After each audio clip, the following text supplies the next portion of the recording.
Weekly feed. Weekly feed. Weekly feed. It's Bonnaroo 2011. Kyle Meredith with Sambeam Fire and Wine. Welcome. Hey man, how's it going? It's going well. How are you so far? I'm good. Well, we just got here, and so we're just sort of acclimating Yeah. to the heat and the vibes. It's not your first Bonnaroo. In fact, you must have liked one year so much that you've even released it as an album in the past. Yeah, I don't know whose idea that was, but to start with, but it seemed like a good idea. We had a great time playing. I think that was the first time we played here. It was fun. We've been back. This will be the second time we've been back since then, so it's 3 all in all. Is Bonnaroo is that on your radar usually? Is this an important place to stop through? Yeah, when we're busy in the summer, I definitely love to play this festival. It's fun. People are into music here. There's some festivals where it's more so than others. This is definitely one where people come to listen, which is always fun. It's empowering as a player, as a performer. And you get a big group of people from everywhere in one spot, so I guess that even cuts back on the touring a little bit. Yeah, it's an economical way. I like your thinking there. Let's talk about this new record. Big leap forward on the music. You've gone in a few different directions on this one. Can you tell us a little bit about that? Oh, sure. It's another genre potpourri of an Iron Wine record. I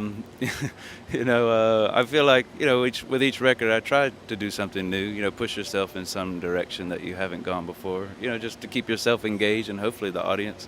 So this was no different. It feels like there's a bit more of an R&B element. The arrangements feel a little more polished. I don't know. There's more horns. Well, what was the mindset in that? Because it does have the R&B feel, and there's a pop sensibility I think you've talked about in the past too.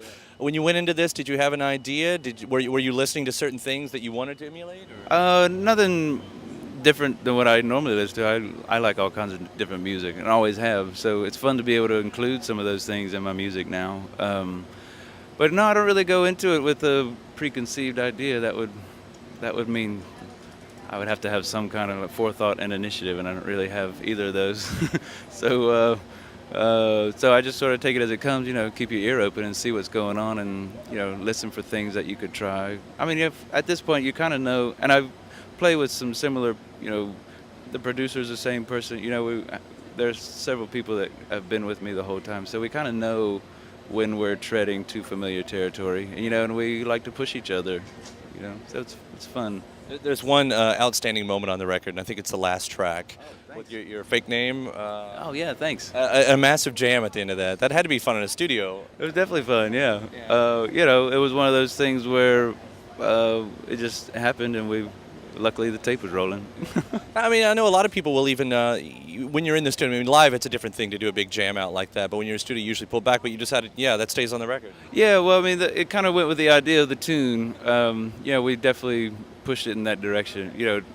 The idea of this sort of mantra of, we'll become this, we'll become all these things at one time, and it just sort of sinks into just chaos, which is kind of a fun metaphoric idea.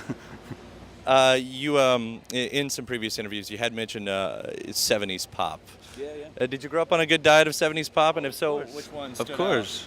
Well, I mean, I remember, my parents' car smelled like Fleetwood Mac. You know what I mean? When you're like, when you remember those days, you remember the smell of the car and what the window, the window crank looked like and what sounds were. It was Elton John and Fleetwood, all that stuff that we grew up with.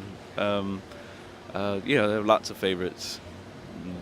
And one other thing, I was just doing research. This might be common knowledge, but you live in a household full of women. That's right. Yes. I think once I realized that, the song "Woman King" took on a whole new meaning for me. Yeah, I think that was a self-fulfilling prophecy. You're a bit outnumbered. Yeah, for a long time now. It's very, very easy for me to accept being outnumbered, and just I feel like I've become some kind of Zen monk. I don't know. You just sort of learn to give up quickly and enjoy your life that way. I guess it would affect your songwriting too, though. It just seems like it affects your whole life. I have a lot of daughters, and so it affects a lot of children, just in general, whether they're boys or girls, affects your life. And so hopefully it affects your songwriting, because hopefully you write from not necessarily diary entries like from your direct experience, but you're engaged the way that you experience life and choose to interpret it. All right, man.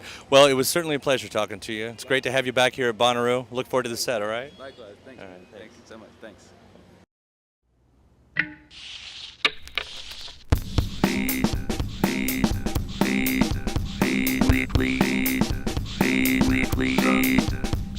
Sleepy seed.